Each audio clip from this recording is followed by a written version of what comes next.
All right, everybody, welcome to the first installment of Midweek Multiplied. So my name is Cade Richards, and I am one of the campus ministers here.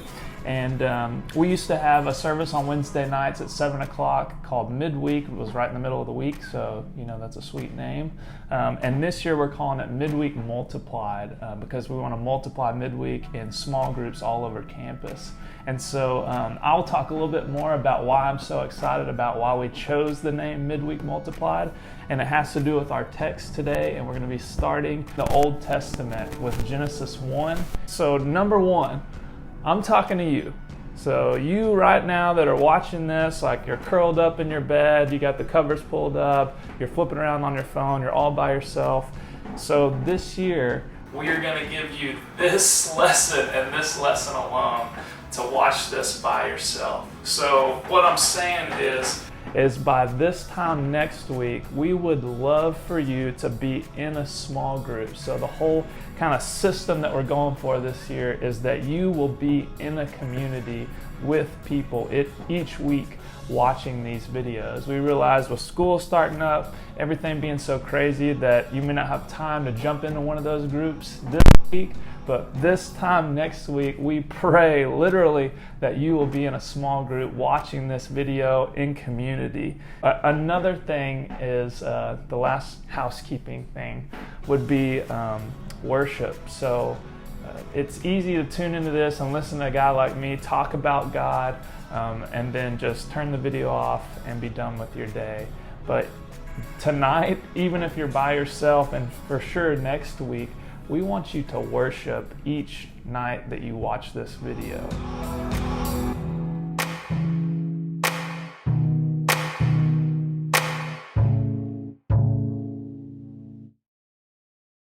I know that all of you out there this week are looking for a bae. Like I've seen it on campus. I've seen, people exchanging numbers like, hey, you want to come to my Bible study? I know what you're doing. I know what y'all are doing out there. So I know that everyone, like the first weeks of school are just highly you're on hyper alert looking for someone. A lot of people, most people are thinking about dating and relationships. And then that applies so well to what we're going to be talking about today. So if you really think about like dating and why we date, hopefully this is why you date, is to figure out if this person that you're going on dates with, spending time with, is actually worth your time. And more importantly, are they worth your life? So this is some Cade Richards background. So I'm married to Rachel. Maybe you know her, maybe you don't. So when we were first getting to know one another and we started dating in college, literally, some of you know the story, literally the first time I saw her, I went to a friend's party at his house, and when I pulled up, in the yard was Rachel, and she was swinging an axe and chopping wood.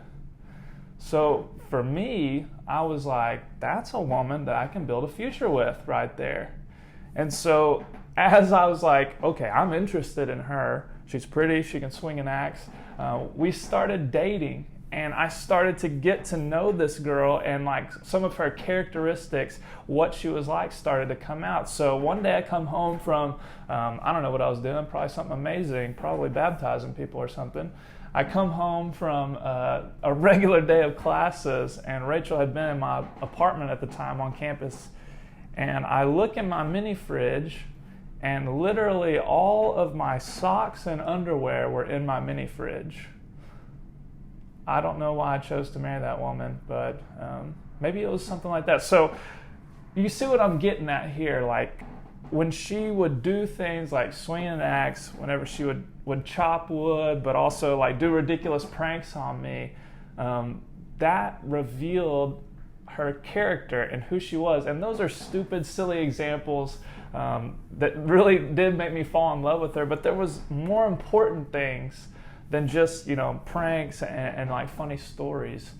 It was the way that Rachel treated me with respect. It was the way that I loved to watch Rachel with her family and how her and her father interacted, how her and her mother interacted.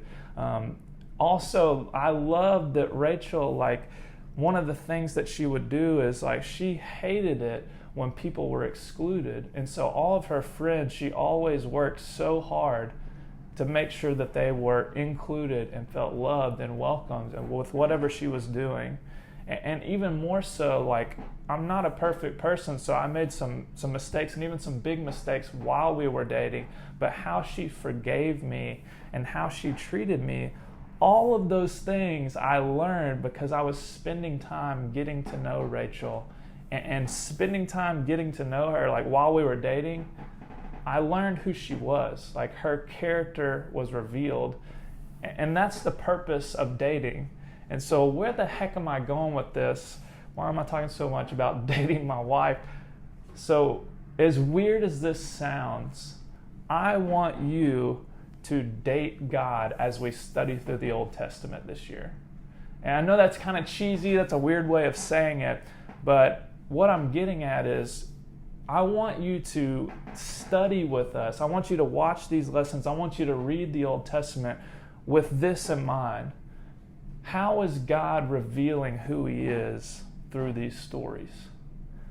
What does this story say about the character of God? I want you to spend time in His Word looking, okay, God did this. What does that say about who He is and what He's like? So that is what we're going to be doing this year. We're going to be looking through the Old Testament text because they set such an amazing foundation for the New Testament. They make the New Testament so relevant. Why is it important that Jesus did this? Well, it's because this is the character of God, and Jesus is God in the flesh. And so, to put this really simply, God has chosen to reveal Himself to humanity, and that alone we could spend a whole lesson on. But one of the ways, and not the only way, one of the ways He does that is through written words. And we have these words written down, so we should put a high value on what is written down for us to study, to figure out what is this God like? Because if we want to continue with the dating analogy, is this God worth following? Is this God worth committing my life to? And so I want us to pay close attention to what God is like in these stories and in these written words. And so we're going to start today with Genesis 1:1, and I want you to continually be playing this in your mind as we're reading it. What does this story say about God? How does it reveal His character? And I want to say this plainly as well. Like, the Bible, specifically these stories, are narrative. So I know there's a lot of debate about this, but if this is a narrative, we have to meet the Bible where it's at. We may be bringing all of our questions, all of our assumptions straight to this text. Like, we want this first, specifically with Genesis 1, we want it to jump through this hoop of a science textbook. And I'm just going to say this plainly. I could say a lot more, but it's not going to yield the most benefits. It's not going to yield the most reward if we look at the Bible and try to make it jump through a hoop that it wasn't meant to jump through. This is a narrative. This is a story that is trying to explain that this is the way that God is. This is how we should think about God. And for whatever crazy, weird reason, God chose to do it in story form. And I think it's really, really cool. And so I want us to spend some time getting to know God this morning. So I'm going to read our text today. It's Genesis 1. It's the first verse all the way to chapter 2, verse 4. So I'm going to read it, and then we'll talk about it. So in the beginning, God created the heavens and the earth. Now the earth was formless and empty. Darkness was over the surface of the deep, and the Spirit of God was hovering over the waters. And God said, "Let there be light." And there was light. God saw that the light was good, and He separated the light from the darkness. God called the light day, and the darkness He called night. And there was evening, and there was morning the first day. And God said, "Let there be an expanse between the waters to separate water from water." So God made the expanse and separated the water under the expanse from the water above it. And it was so. God called the expanse sky. And there was evening and there was morning the second day. And God said, "Let the water under the sky be gathered to one place, and let dry ground appear." And it was so. God called the dry ground land, and the gathered waters he called seas. And God saw that it was good. Then God said, "Let the land produce vegetation, seed-bearing plants and trees on the land that bear fruit with seed in it, according to their various kinds." And it was so. The land produced vegetation, plants bearing seed according to their kinds, and trees bearing fruit with seed in it according to their kinds. And God saw that it was good. And there was evening and there was morning, the third day. And God said, "Let there be lights in the expanse of the sky to separate the day from the night, and let them serve as signs to mark seasons and days and years. And let them be lights in the expanse of the sky to give light on the earth." And it was so. God made two great lights, the greater light to govern the day, and the lesser light to govern the night. He also made the stars. God set them in the expanse of the sky to give light on earth, to govern the day and the night, and to separate light from darkness. And God saw that it was good. And there was evening, and there was morning, the fourth day. And God said, "Let the water teem with living creatures, and let birds fly above the earth across the expanse of the sky." So God created the great creatures of the sea, and every living and moving thing with which the water teems according to their kinds, and every winged bird according to its kind. And God saw that it was good. God blessed them and said, "Be fruitful, and increase in number, and fill the water in the seas, and let the birds increase on the earth." And there was evening, and there was morning, the fifth day. And God said, "Let the land produce living creatures according to their kinds, livestock creatures that move along the ground, and wild animals, each according to its kind." And it was so. God made the wild animals according to their kinds, the livestock according to their kinds, and all the creatures that move along the ground according to their kinds. And God saw that it was good. Then God said, "Let us make man in our image, in our likeness, and let them rule over the fish of the sea and the birds of the air, over the livestock, over all the earth, and over all the creatures that move along the ground." So God created man in his own image. In the image of God he created him. Male and female he created them. God created them and said to them, "Be fruitful and increase in number. Fill the earth and subdue it. Rule over the fish of the sea and the birds of the air, and over every living creature that moves on the ground."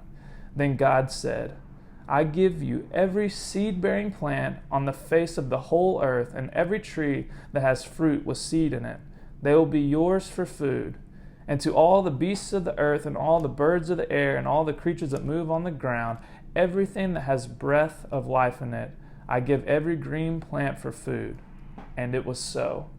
God saw all that he had made, and it was very good. And there was evening and there was morning, the sixth day. Thus the heavens and the earth were completed in all their vast array. By the seventh day, God had finished the work he had been doing. So on the seventh day, he rested from all his work.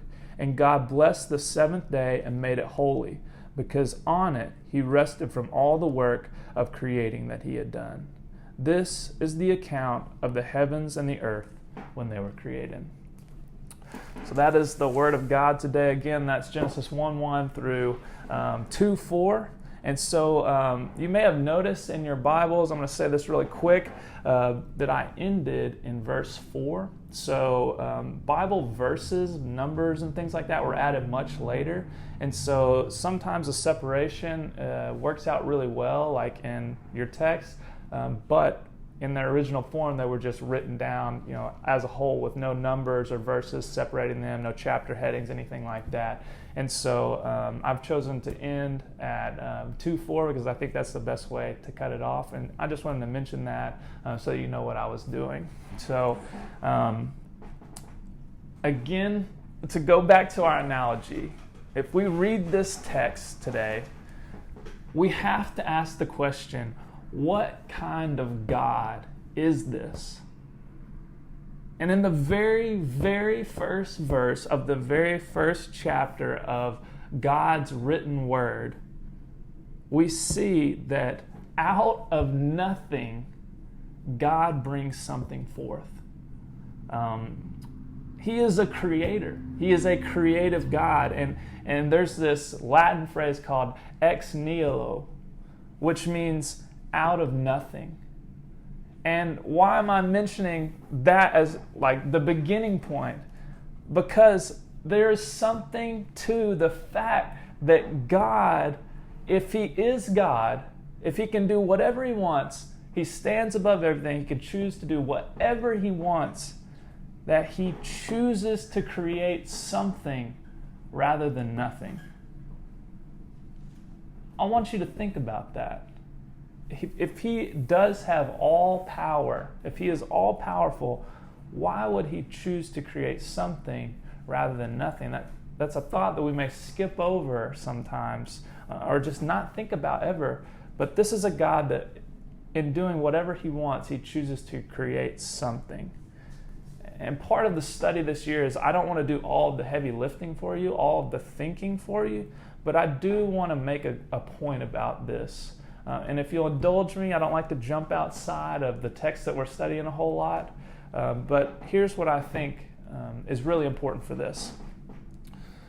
So if we look at the story, we see that God is present in the beginning.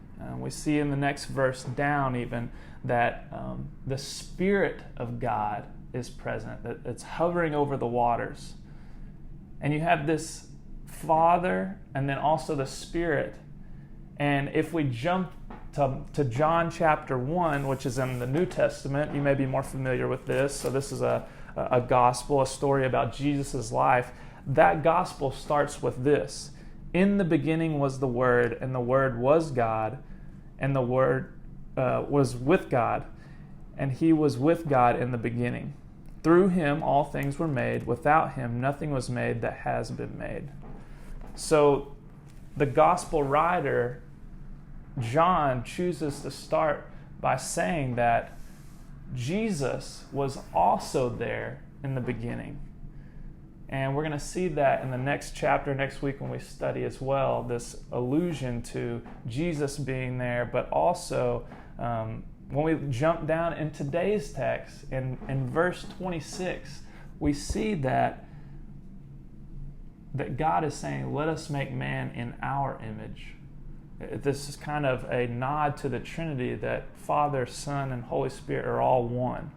And so we have this God that creates something out of nothing, that chooses to create life. And I want to make the argument there that He's doing this because of His very character. So if we have Father, Son, and Holy Spirit, they existed before time, they always have been, and they've been in this perfect relationship with one another. The best way that I've heard it said is they've been in this holy dance of communion, having perfect love and perfect relationship, 3 in 1. But then, because of who they are, who God is, as a giver of life, He wants to share that community, that love, with other beings. And so we have this God that chooses to create because of His very nature is love. His very nature, 3 in 1, is community, and He wants to share that with us. So out of nothing, God brings life. And I think that says something about Him. So moving down, we have this kind of long section of God creating in 7 days. And this is a really, really cool thing that is done in the text here, and it's maybe a nod to the genre of what we're studying as narrative and maybe even poetry. And so we have these days. So on day 1, God separates light from dark. He creates light.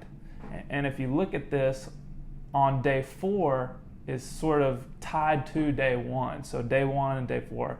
Day 1, He creates light. Day 4, He then sets the sun, moon, and stars in the sky. He creates luminaries. So you have day 1 and day 4. Day 2, He creates the sky. And then day 5, He creates birds and fish, things to fill the sky with birds. Day 3 and day 6, He creates land on day 3. And then in the land on day 6, he places animals and man. And then you have this day 7 that really is a standalone day. So you have this, what's called a chiastic order, a chiastic structure of the way that God creates. Again, if we're asking the question, what does this reveal about God? Inhabitants seem to be a theme here. So God creates something, then he fills it. God creates something, then he fills it. And it's this beautiful order. It's this beautiful structure that God creates. It's this orderly procession. And the way that Dylan, one of the other teachers here, put it when we were talking about this is that God brings order out of the chaos. So out of nothing, this formless void, God brings order. And you see, this story, it was not necessarily written straight to us, but it was written for us. And so this story came at a time when there were competing stories of how this world came to be, how this life came to be, what is life like, and how were things created. And the biggest question really at the time were which deities, which gods, they thought there were multiple gods, were at war with one another, fighting with one another, and those wars led to the creation of the earth.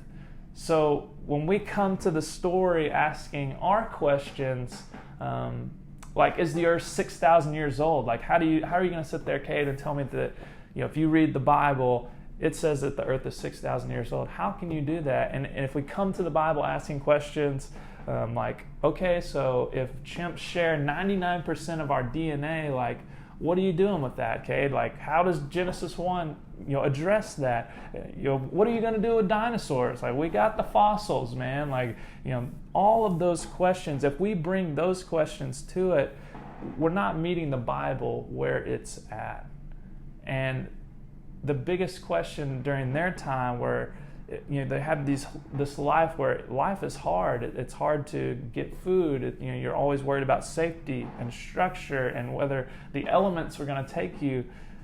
And so this story is saying that God is a God of order, that he brings this procession, this orderly procession out of chaos. And that's the type of God that he is. So all of us, like, we have all these questions when we come to the text. And I myself, even, like, every single one of us, we're seeking to answer these deep questions about who we are and what we are and what's this like. And I want us to meet this narrative on its own terms and see what we can learn about God. Then we can take those, what the story reveals about God, and apply it to our own situation and our own questions. So really what I'm trying to do today is I want to answer 2 questions. I think the text really answers 2 questions.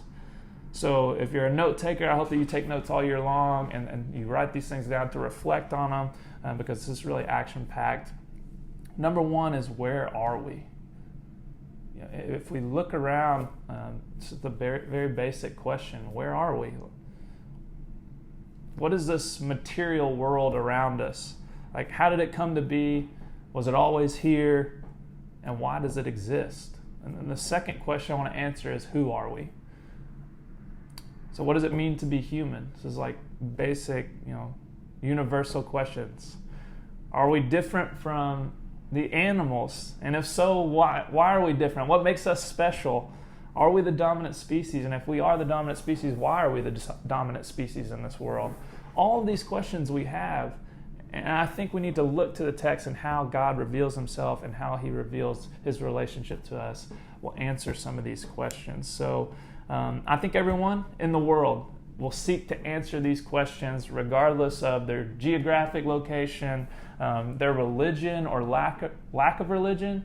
We all want answers to these questions.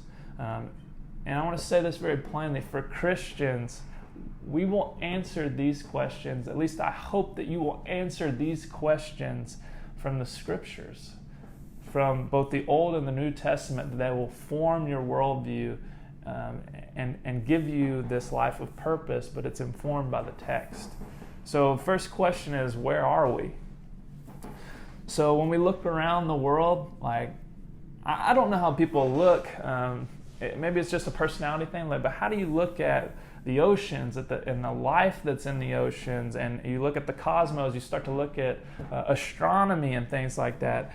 How do you look at those things and not have a sense of wonder? I'm not really making an argument other than those things make me think. They make me wonder. They make me question, why is all this here? Like, what am I to do with all this diversity of geography and life? And how small am I in comparison to the universe? Those things make me ask questions, and I'm assuming they're making you have this sense of wonder and asking questions too, and I think that's perfectly correct. And so here's the point that the biblical text is trying to make. Creation is distinct, but also dependent on God. So what I'm saying is, God is the creator, and then everything else literally is creation. So I know that may be like, for some people, a duh moment, but this is essential to a Christian worldview. So just honestly speaking, there is so much like in pop culture right now, maybe pop spirituality, you can call it modern spirituality, that all of this universe is one, is a common thought, that it's all one, and really, if we look at this universe, it's just this one big consciousness. That's something called monism, and monism essentially says that all reality is one, that there is no distinction, that it is all just this one big consciousness. And the other flavor of that kind of modern spirituality is that all of nature, if you just kind of a sum total of nature equals God, like that's something called pantheism. So those ideas sound pretty good, honestly, at first glance. It's like, all of this is God, or like all of this equals God. But like, I just want to ask you, and this is common for what we're going to be talking about. I want to ask this question a lot. Where are you getting that idea from? Just on a basic point, like, are we saying those things because it just feels this way? Like it sounds really good? I think that like we have to think critically about what exactly we believe and why we believe it. And so the biblical text here is saying that God is a creator, and then everything else is creation. That creation is also completely dependent upon God. So this is a biblical thought, that God is unceasingly sustaining its existence and its functions. And to me, this is a beautiful thought, because when we look at, as we study our earth, yes, the earth has an incredible capacity for renewal, recovery, balance, and adaptation. All of these things, like, I think it's so beautiful that we know these. But these systems interrelate, and they were planned by God. It was His creativity, His word that spoke them into existence. And somehow, all of this is held together by God. And so we'll address another kind of common view in, I guess, thought, and maybe not even modern thought, but it's something called deism. It's the fact that, well, maybe God just created the world, or something happened. God created the world a long time ago. He's kind of wound it up like a clock, and then He just set the world in motion, and now He's a hands-off God. I think, again, we're going to study more stories about God, but next week is going to stand directly opposed to that God is not a God that stands far off. And we'll talk more about that later, but if we look at today's text, and as we're asking this question of where are we, the answer is we are in God's creation. And here's something that the text says. I'm going to make a few affirmations that I see in the text. Number one, creation is good. So 6 times it says that creation is good if you count them through the days. And then the 7th time it says that creation is very good. So simply put, the good creation reveals the good God. And I want you to take notice of that. And I know that you may be sitting there, like in your dorm or wherever you're at, thinking like, but Cade, you just told me that there are competing stories about how this world came into existence. Like, I have heard a lot of good things. Maybe it was on a Joe Rogan podcast, something on YouTube. Like, there are so many like competing stories, just like there was to the people this was written to, about how this world came into creation. So what sets this God apart? What sets this story apart?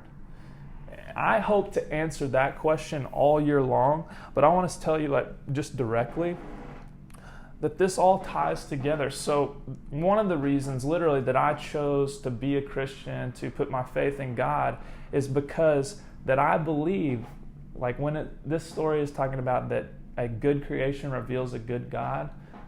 I believe that, and I think that's what separates Christianity apart from other world religions.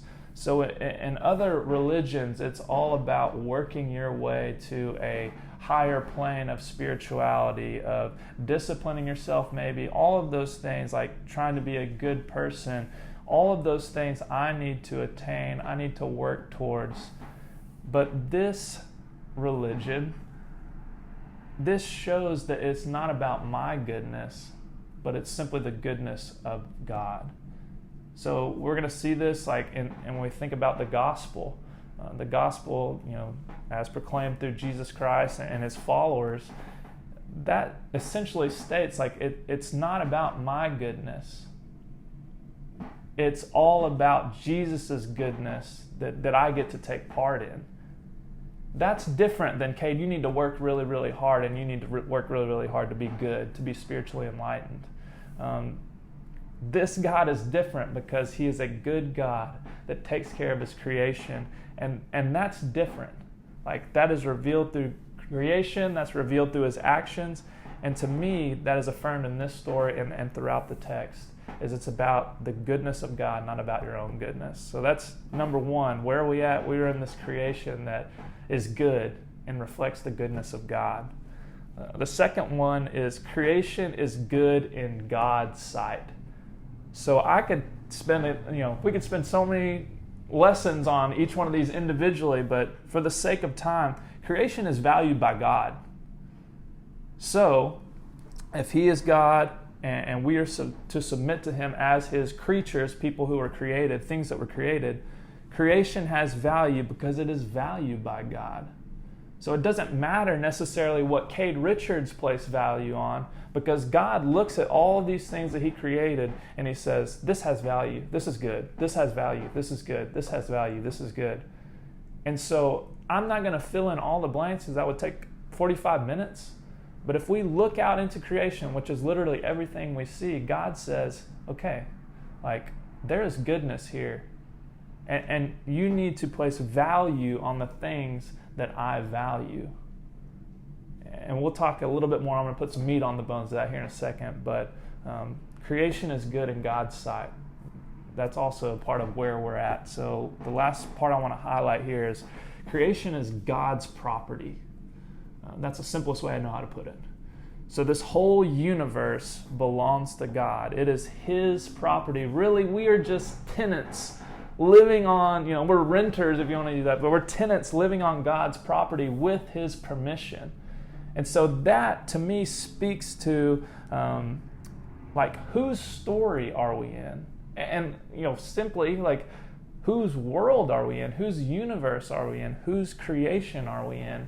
Man, we are just, given permission by God to live in this earth. And so that, again, has major, major implications for how we think about things like, what do we do with our money? How do we behave economically?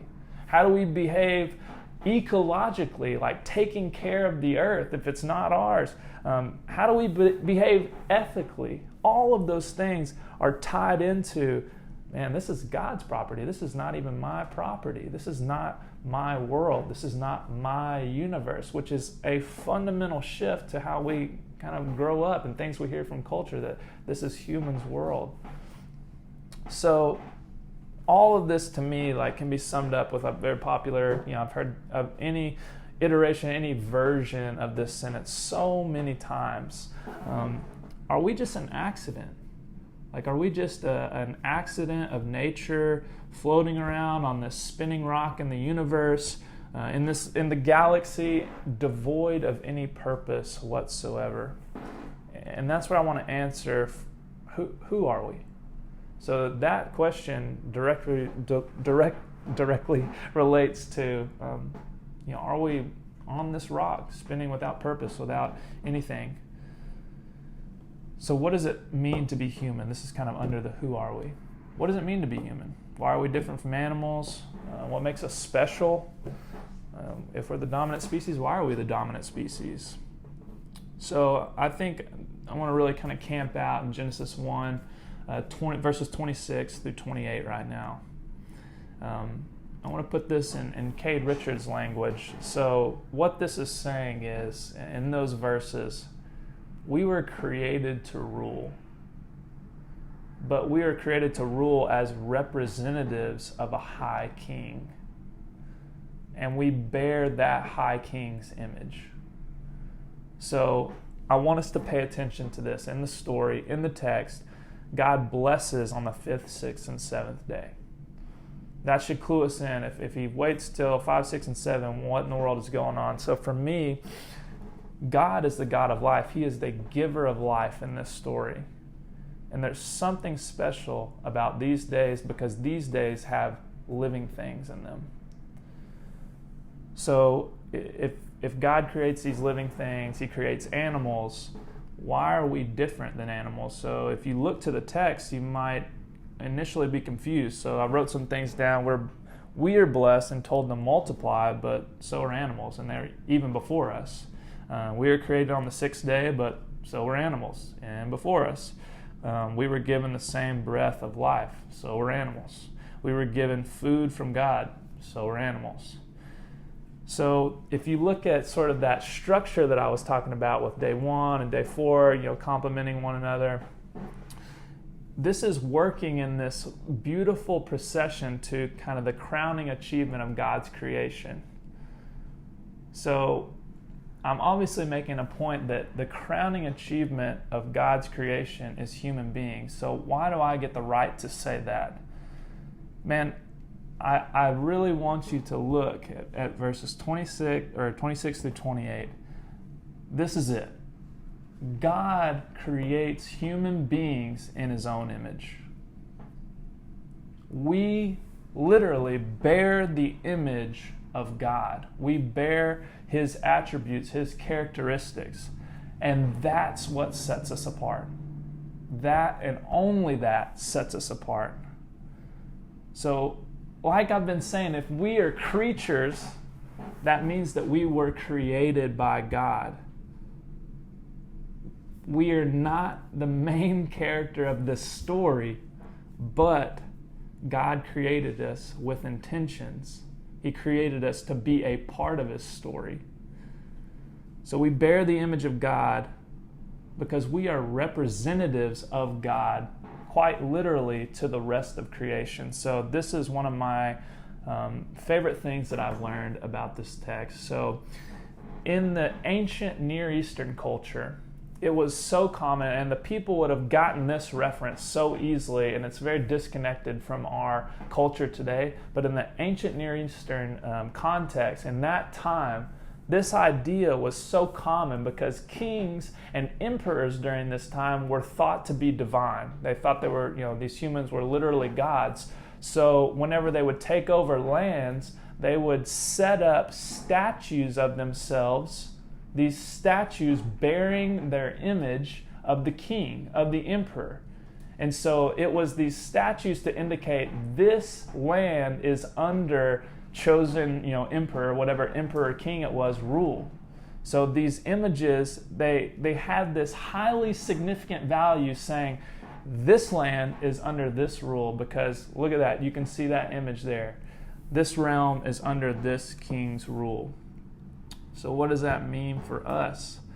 Now we get to show in whatever place we're at, whatever land we're in, that we are representative of God the King.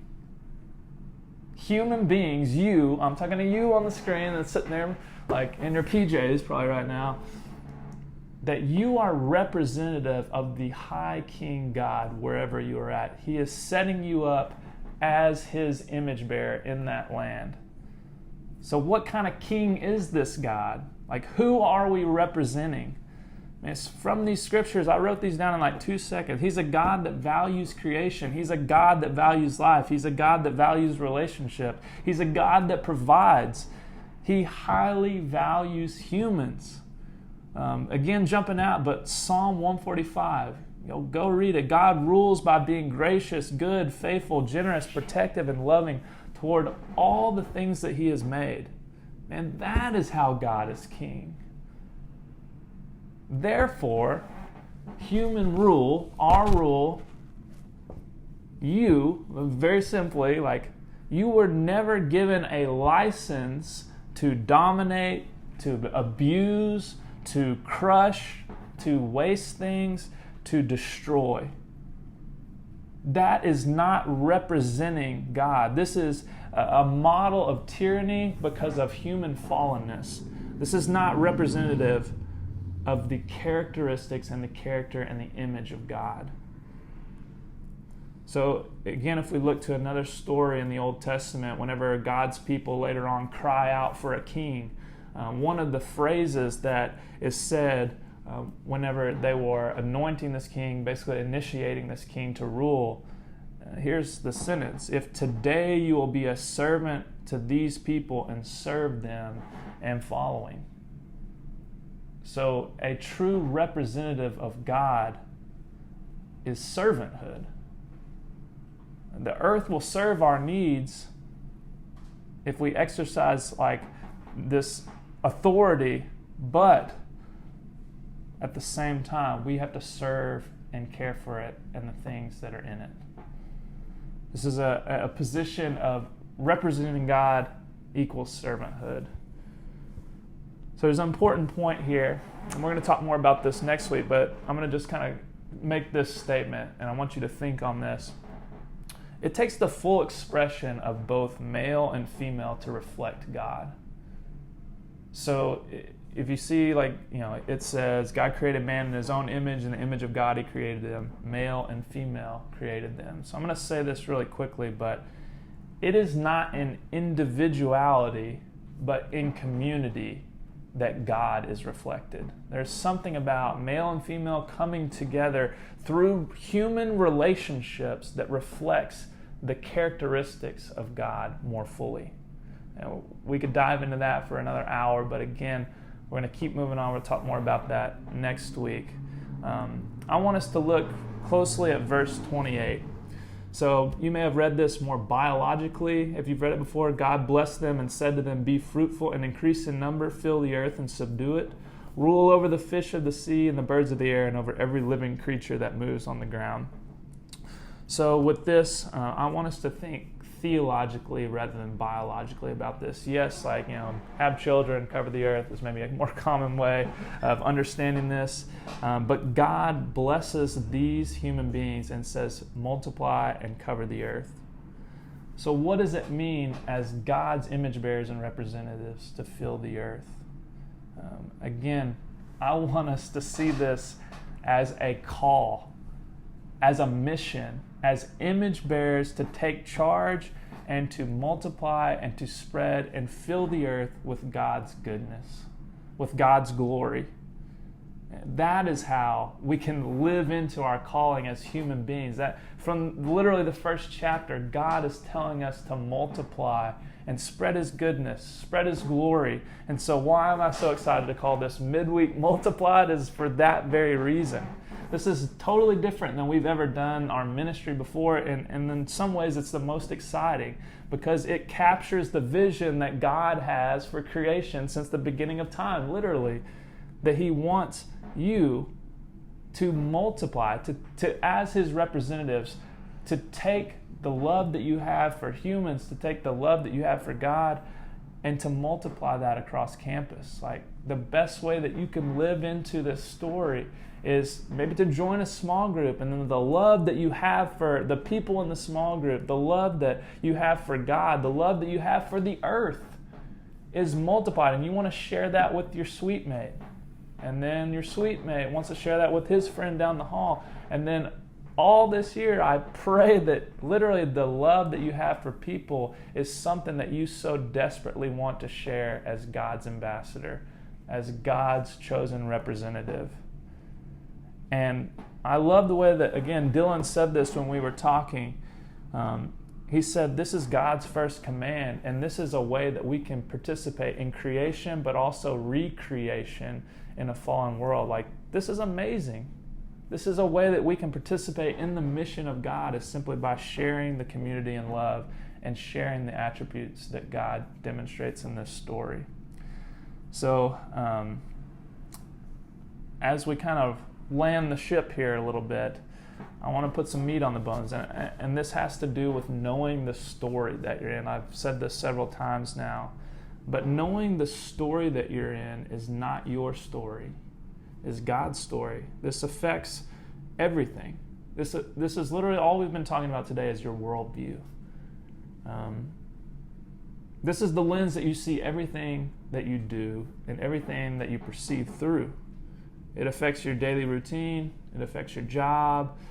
It affects the way you choose a spouse or not choose a spouse. And all, I can keep going on with examples, but it affects you whether you know it or not. Consciously or unconsciously, your worldview affects everything that you do. So whose story are you in? And this text is simply stating you're in God's story. You are in God's story. And so how do we apply this worldview to real life things that are going on? So if you think about science, like I don't want to seem like I'm tiptoeing or dancing around science. Science is amazing. And they're pitted, like science, the worldview there is pitted against the worldview of the Bible so much. But as we study creation, as we understand creation, is that not a form of worship? Now, we are appreciating God's artwork by studying biology, by studying mathematics, by studying science, and really in any form. A book that I read a while back has a beautiful title. It says that these things, the book is called The Language of God. Because maybe these things, biology and astrology, mathematics, different things like that. I said astrology, astronomy. These are languages of God. These are the way that God has ordered the universe, and we are literally just rediscovering God's artwork after He's already done it. Another way, like think about being something like an accountant. This was an example that Dylan mentioned. Like, how does that tie into this worldview? Like, how does me studying, going to school to become an accountant have anything to do with God's call to human beings or creation? And you're bringing order out of chaos. Like, you are structuring things, making sense of things, and bringing order to many people that makes no sense at all. Like, that is the way that you can live into the calling of God, is by being an accountant and you're displaying the attributes of God through that work. Theater majors, like, man, you may be thinking like you are outside of that, but what better way than to dedicate your life to telling really good stories, to crafting, like to dedicating yourself to that craft of telling good stories. That's what the Old Testament is, and majority is. It's telling a story that reveals the character of God. So I would challenge you to get creative, to tell stories that speak about the goodness of God, that speak about the goodness of Jesus. And I think there's a point here, too, about God being a creator versus a consumer. Maybe we need to rethink how much we are consuming versus how much we are creating if we want to embody the characteristics of God as well. So, teachers, man, keep teaching kids, keep molding young minds, keep teaching them to read so that they can understand who God is through His Word. All of these things are worldview shapers. If you see a piece of trash, if you fit that into this worldview, that God cares about creation and he wants us to take care of it, to tend it to, like, if you see trash on campus, it should be the norm that as a Christian you go and pick it up. Not because that's not your land or this is my university, people get paid for that, but you want to see the goodness of creation reflected wherever you're at. So a couple more things that I hope that you're probably thinking about. And I want this to be like sort of simple worldview studies, like case studies. Man, there's so much talk about racism, and there's so much why we should not be racist. But if you funnel your like thoughts through this worldview that we're talking about, in the first chapter of the Bible, we see that all humans were given the same breath of life. All humans bear the image of God. So we all originate from one place. And God places the same value on all human beings. He places an extremely high value on life. So how in the world could you be racist if you take Genesis 1 and you see that that's the way that God is and that's the way that I should be? How can you be a racist if you look at the text in that way? That we're all created equal as image bearers of God. I was thinking, talking with Sarah as well. She's a campus minister here. She was talking about maybe addressing politics. We have a two-party system right now in the United States, and so to really simply like put these caricatures like against one another, we hear that Republicans often are highly concerned with life in the womb. We're talking about abortion and things like that. And then Democrats are highly concerned with life outside the womb, with social programs, things like healthcare, universal basic income. All of those things kind of fit into the funnel that people often kind of snap back and forth at each other of life before birth and then life after. So to me, like, if you look at these texts, you cannot confine like Christians or followers of God to one party, because the answer is yes. Like, which one of those is important?